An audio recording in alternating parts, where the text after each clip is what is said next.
আমাদের ক্লাসের নন্দলাল এমনিতে বেশ নির্বিবাদী, খানিকটা গোবেচারা স্বভাবের। আমরা তাকে নন্দ বলেই চিনি। মোটের উপর নন্দ বেশ ভালো ছেলে, কিন্তু ছেলে ভালো হলে কি হবে, ওর কপালটা মোটেও ভালো নয়। অন্তত নন্দ ব্যাটার তো তাই ধারণা। কিন্তু এমন ধারণা তার হলো কেন? আরে হবে নাই বা কেন?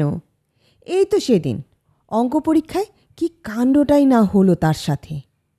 ক্লাসে ঢুকতে ঢুকতেই অঙ্ক স্যার বললেন, নন্দ, তুমি কি জানো যে এইবার অঙ্কে তুমি কত ভালো নম্বর পেয়েছো?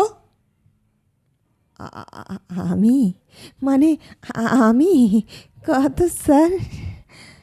0 0 পেয়েছ, আস্ত একটা 0।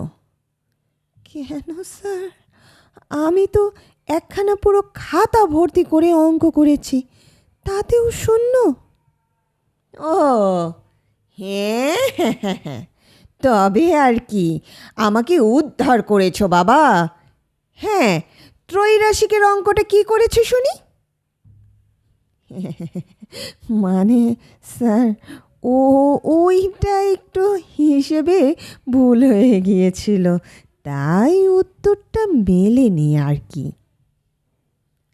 হ্যাঁ, শুধু ওইটা, আর ওই যে একটা ডেসিমাল অঙ্ক ছিল, সেটাও তো গুণ করতে গিয়ে।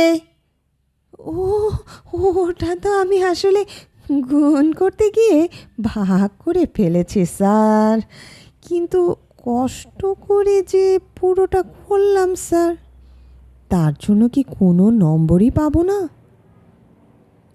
বাপরে বাপ, এর পরেও আবার এই ছেলে নম্বর চাইছে।